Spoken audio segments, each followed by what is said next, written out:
hati. Kalau di sekolah tuh bule masuk kampung. Gak terima juga sebenarnya. Itu tuh aku sampai ngilu. Satu tim tuh kita semua tuh dengar ada yang ketawa.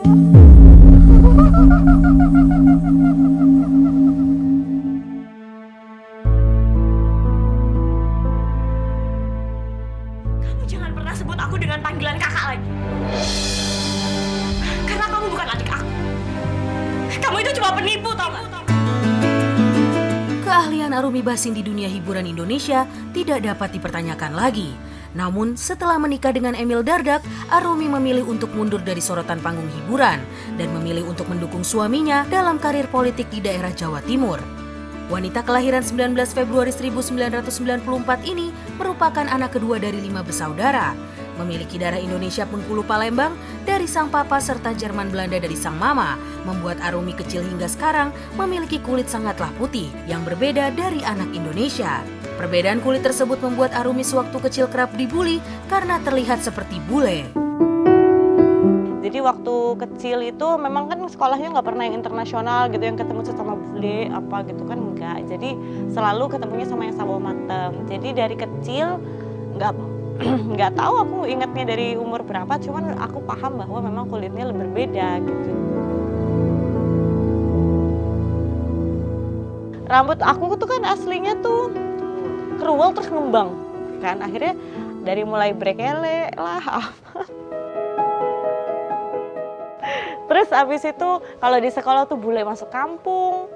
Karena sekolahku kan sekolah-sekolah di kampung gitu kan, terus bule masuk kampung, terus apa lagi ya, oh nggak bisa bahasa Inggris. Sekarang kan muka bule banget nih kan, cuman itu dihadepinnya tuh secara terus-menerus, ngerti kan? Terus-menerus sampai yang aku inget itu cuma get annoyed gitu, jadi cuma annoying banget gitu, maksudnya kayak nyebelin gitu. Annoying gara-gara akhirnya diledekin.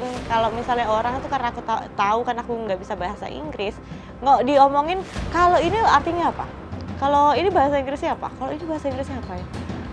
Ada satu dua hal yang aku tahu kan udah ini cari lagi kata-kata, jadi sampai aku tuh nggak tahu nanti iya gini deh jadi ejek-ejekan gitu loh.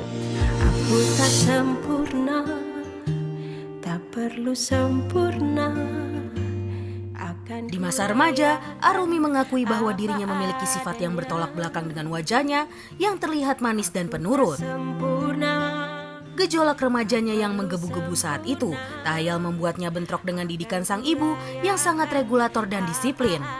Hingga saat itu membuat Arumi sempat bersiteru dengan sang ibu, dan kabar yang beredar, Arumi pernah kabur dari rumah dikarenakan protektifnya sang ibu.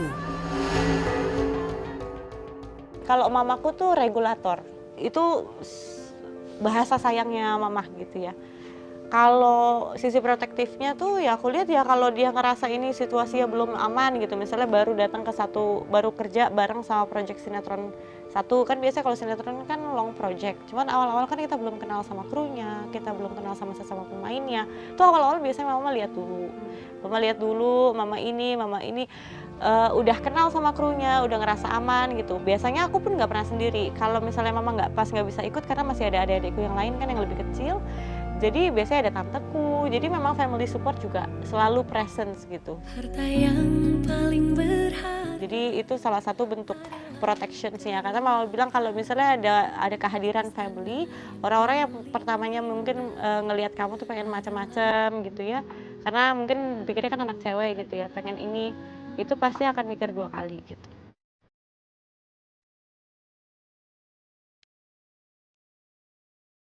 Berbeda dengan sang ibu, justru sang ayah memiliki sifat yang bertolak belakang yang membuat Arumi dan saudara-saudaranya merasakan kehangatan dan kasih sayang yang tak pernah dilupakannya. Papaku itu justru lebih ke yang ininya, sisi melankolis. Sifat papa yang satu ini nih yang bikin agak sulit ketika kehilangan papa tuh.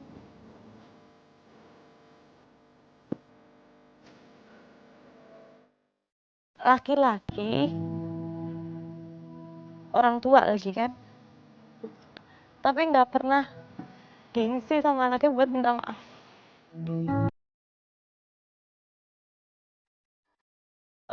Ketika anaknya nih yang nakal padahal ya, anaknya yang nakal atau kita yang salah gitu ya.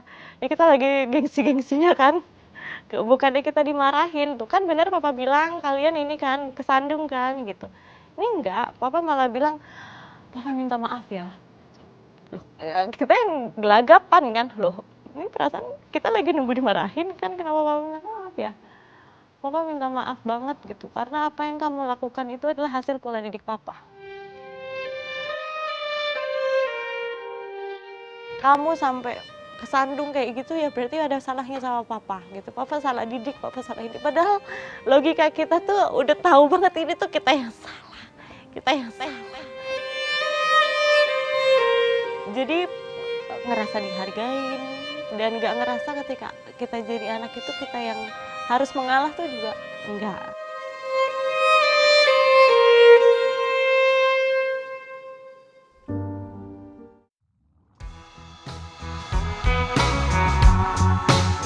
Memulai karirnya sejak usia 12 tahun yang berawal dari dunia modeling di tahun 2006, nama Arumi kian melambung saat dirinya mulai terjun ke dunia akting di tahun 2008. Bermain dalam beberapa judul sinetron hingga film, menjadikannya artis pendatang baru yang paling bersinar saat itu. Berbagai genre film pernah dilakoni oleh Arumi Bachsin, dari genre drama hingga horor.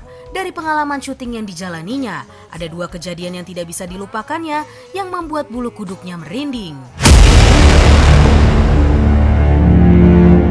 Waktu itu aku syuting, nih memang filmnya film horor. Waktu sudah menunjukkan setengah 12 tuh, jam 12, setengah 12 malam. Jadi memang setnya pada saat itu kayak hutan.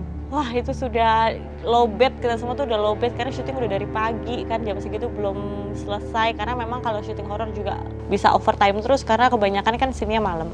Nah ini tuh nggak tahu kenapa tuh trouble terus. Udah gitu terus, jadi selama 30 menit itu cuma masalah teknis saja. Di kameranya tuh kayak nge-glitch terus, jadi take salah. Kok kameranya begini? Warnanya berubah. Perasaan tuh udah nggak enak karena ini udah 30 menit semua elektronik, HT apa itu sampai mati, semua nggak ada, baterai tahu-tahu mati nggak jelas. Sutradaranya punya feeling gitu. Kayaknya emang kita nggak boleh overtime nih, di sini dikasih kode itu aja. Kita ini aja deh, satu scene ini aja karena tanggung banget udah keset nih semua gitu, tinggal satu scene ini aja. Pas sutradara ngomong kayak gitu malah semuanya langsung mati. Itu kan gelap banget pokoknya. Kayaknya satu tim tuh kita semua tuh dengar ada yang ketawa.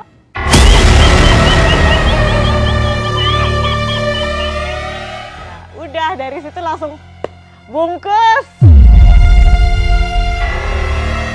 Yang kedua ini kalau menurut aku tuh ini absurd malah. Masalah overtime juga. Jadi kita syuting justru film, bukan film horor, jadi film drama. Lokasi syutingnya tuh di sebuah teater. Memang teater itu punya peraturan bahwa ini sampai jam 11 malam. Posisinya tuh scene yang di teater ini scene besar banget, jadi klimaksnya di film itu klimaks, kemudian panjang sekali scene-nya, terus menguras emosi, jadi akhirnya kan banyak take-nya sampai akhirnya nggak kerasa jamnya itu mulai wah udah jam 11 tapi kita ya sama nanggung. Ini karena satu scene doang. Kalau misalnya kita syuting dalam hari yang berbeda, moodnya udah susah banget dibangun lagi kan, karena ada pakai air mata, pakai apa segala macam. Nah tim syuting tuh udah komunikasi bargain sama yang pihak teaternya untuk 30 menit lagi deh gini nih, tapi akhirnya belum cukup juga. Overtime-nya kita tambah deh, uang sewanya maksudnya. Uang sewanya kita tambahin gitu. Enggak, nggak boleh, ini bukan masalah uangnya, bukan buat ini gitu. Nggak aman digituin. Kondisi syutingnya itu bukan ada pemeran-pemeran dalam itunya aja, banyak ekstras. Karena kan kita harus menuhin bangku-bangku teater, ceritanya kan lagi ada pagelaran, bangku teaternya tuh harus penuh. Itu tuh tiba-tiba kita dengar ada suara berisik-berisik. Ada suara berisik-berisik di ruang makeup yang sebelah sana gitu. Lagi syuting kan itu diam dulu dong yang di sana gitu. Terus habis itu nggak lama pindah ke sini, pindah ke sana. Sampai ada satu orang yang panik gitu, kesurupan. Jadi ekstrasnya itu, the majority of mereka tuh kesurupan. Kesurupannya itu Masya Allah, itu tuh aku sampai ngilu. Itu tuh buat aku menyeramkan adalah itu massal, jadi itu banyak yang, nggak semuanya, jadi tapi lebih dari beberapa orang gitu, dan lari-lari.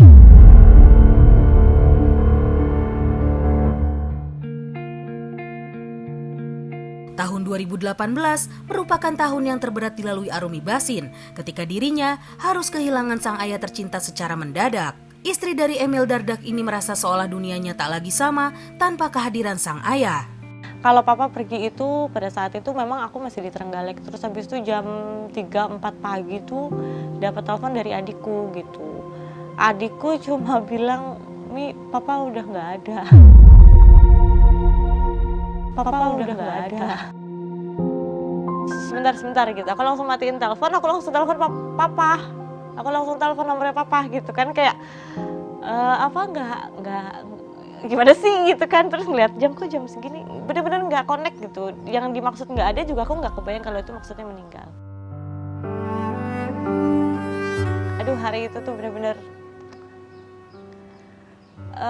langsung kan. Trenggalek pada saat itu belum ada tolnya yang nembus di Kediri, Masya Allah.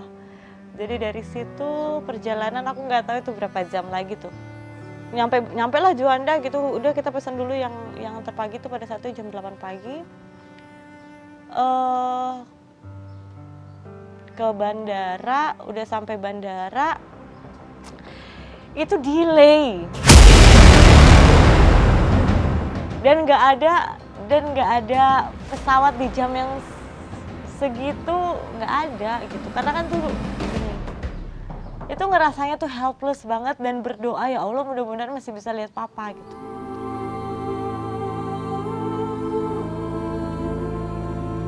Jadi aku tuh kemudian datang, nyampe rumah, itu tuh papa pas baru aja digotong ke masjid, dan itu posisinya sudah habis mandi, sudah ditutup, sudah apa.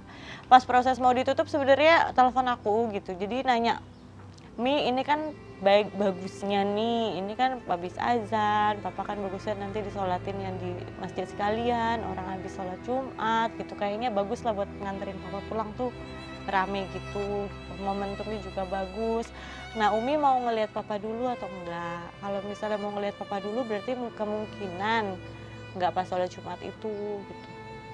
Nah, kalau Umi mau lihat ya nggak apa-apa kita ini gitu. Cuman akhirnya akhirnya di situ aku harus milih kan gitu.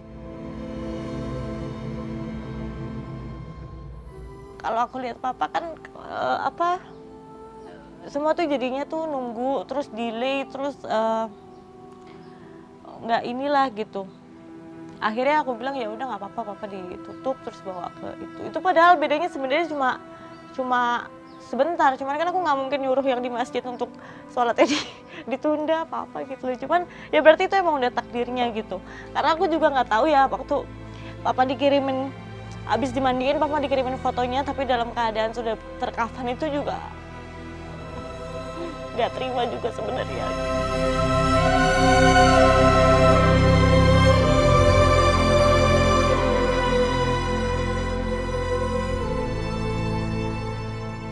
Jadi mungkin itu semua udah diatur juga ya sama Allah, untuk mungkin belum tentu kuat juga kalau aku lihat. Karena kalau di handphone sendiri tuh udah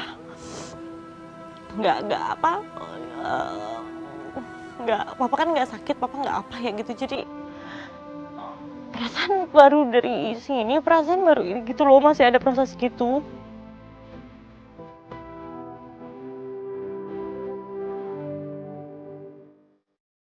Terima kasih Pak buat values yang diajarkan sama kasih sayang. Jadi ketika kita growing up itu, terutama yang anak-anak cewek nih, rasanya full gitu. Jadi ngerasanya kita tuh full dapat romantisme dari papa.